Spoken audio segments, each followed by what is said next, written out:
Phoveus isn't exactly ruling the meta charts, but he's been sneaking his way into consistent success across all ranks. Today, we're diving into what makes him such a reliable sleeper meta hero. And as always, we'll break down the good, the bad, and the what the heck was that moments in the game. Plus, how things could have gone better. Keep an eye on where your jungler heads first. If they go for the jungle creep near your lane, it's usually a good move to lend a hand.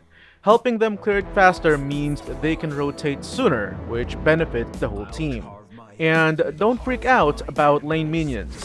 Enemy minions aren't in a rush to die within the first 40 seconds of the match. If your timing's on point, you'll still secure all your gold and experience. Too bad our mid laner didn't get the memo and ran straight to the lane. If they had helped, our jungler would have taken down the orange buff in record time. Phoveus is the definition of Mr. Reliable. While he won't blow people away with insane burst damage, his scaling and durability make him a nightmare to deal with in every stage of the game. Some heroes struggle in certain phases. Early game assassins. But Phoveus stays relevant from start to finish. This is thanks to his insane flexibility. Whether you build him as a bruiser with a mix of damage and defense or go full tank mode, he still gets the job done.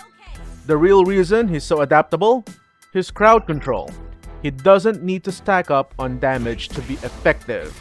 If your team needs a front line that can disrupt enemies while staying alive, you can go full tank without sacrificing his impact.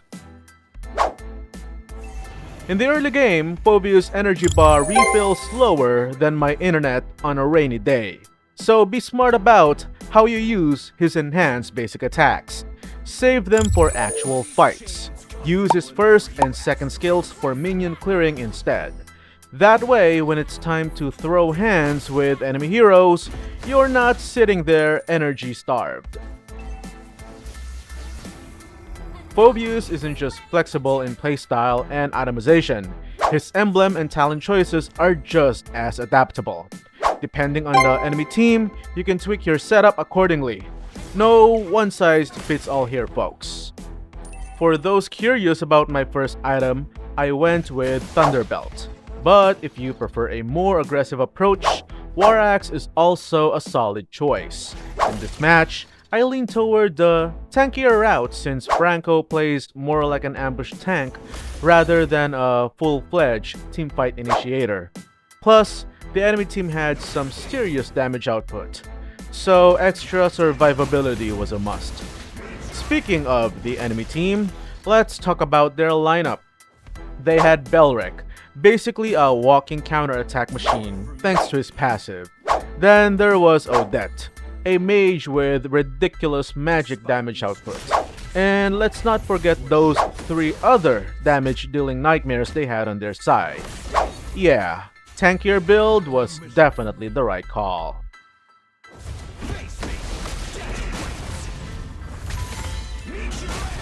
If you're enjoying this content so far and actually learning something, go ahead and smash that like button. Share it with your squad, and if you haven't yet, subscribe to the channel. Trust me, your future self will thank you.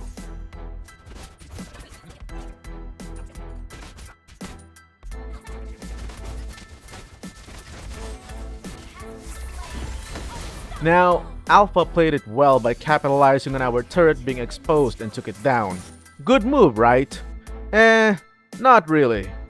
I wasn't sweating it because the mid lane was almost destroyed, and mid is more important than the side lanes any day. Why?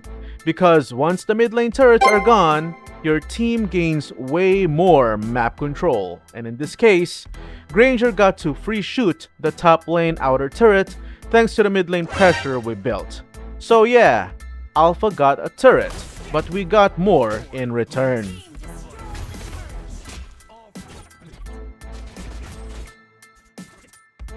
Despite all this, Alpha looked like he was holding his own. Or was he? Before we start handing him his MVP medal, let's break it down. Yes, he had decent gold, but he was barely joining teamfights. Basically, Alpha was playing Mobile Legends Farming Simulator while his teammates were getting obliterated. Look, I get it. Farming is important, but farming alone doesn't win games. There's a balance between farming and actually helping your team win fights. If you check his teammates' stats, they were struggling hard, and that's partly because they weren't getting enough backup from Alpha. And here's another reason why I think Phoveus deserves way more love. Take this game for example. Our Franco was down in the bottom lane having a personal moment with the minions instead of helping us contest the turtle or assisting in that brewing fight. But did we crumble? Nope. Why? Because Phoveus stepped up. Phoveus is a teamfight initiator, a walking nightmare for squishy enemies, and an overall menace. And ever since his revamp, he's no longer just sitting around waiting for enemies to blink or dash. He forces them to do it. Even if the entire enemy team is made up of slow-moving statues, Phoveus will still find a way to make them move or regret standing still. If you bite the dust in a fight, don't sweat it, and definitely don't go full tilt. Sometimes, no matter how hard you try, fate, or I guess a perfectly timed enemy ultimate, just isn't on your side. Instead of raging, take a step back and look at the bigger picture. In that skirmish, yeah, we took a dirt nap. But guess what?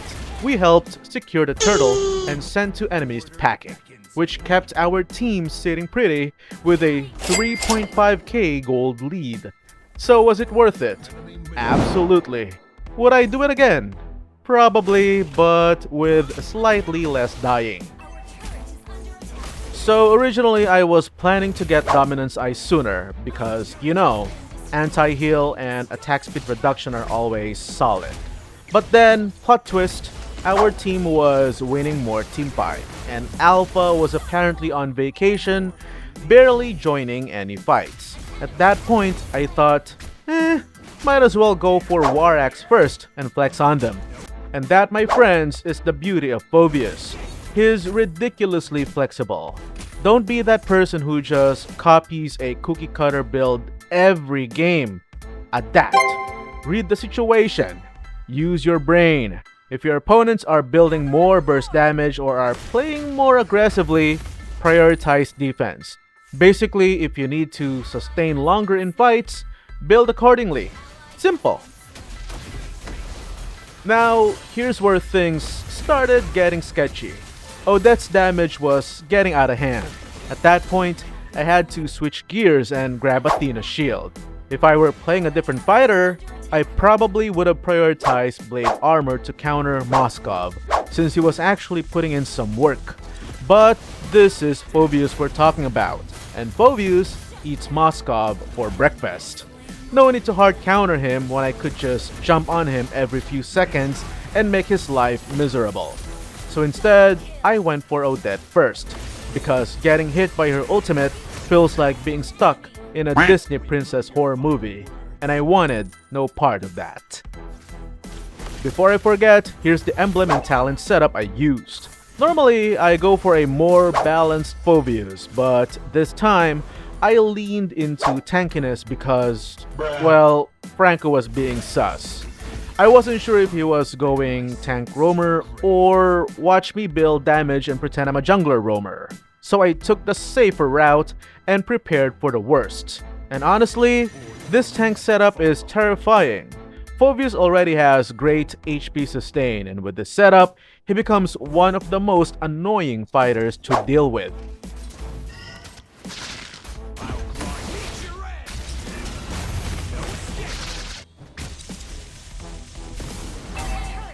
As for battle spells, you have a lot of options. Vengeance was my go-to battle spell in that game since most of them relied on channeling skills such as Belric and Odette. The moment they activate their ultimates, vengeance can return the favor and make them feel pain. Come here!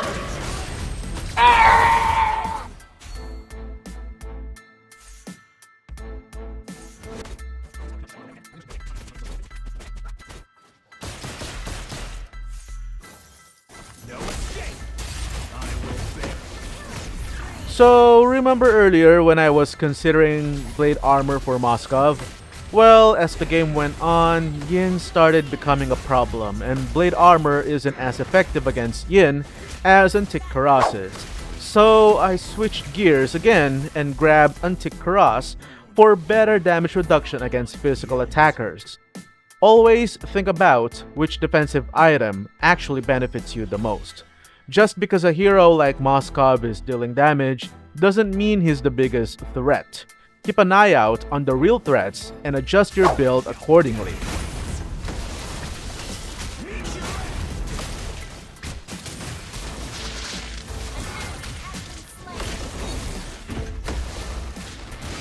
When you're playing a beefy fighter like Phoveus, don't just chase kills mindlessly.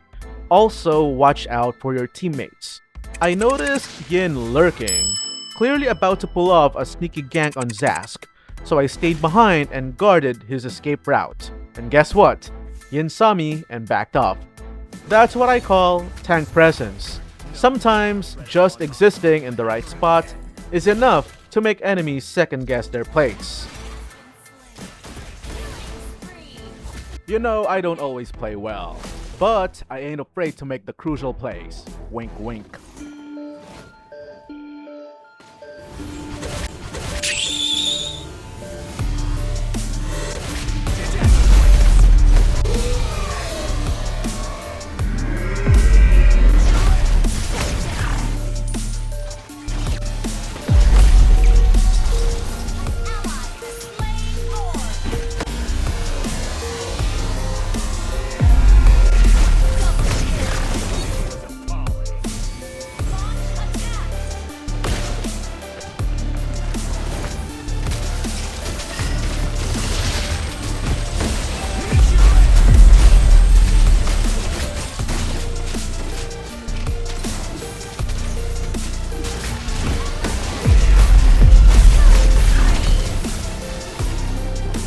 That wraps up today's Mobile Legends content.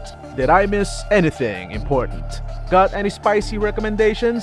Drop your thoughts in the comment section below. Thank you so much for watching, and I'll see you all in the next one. Peace.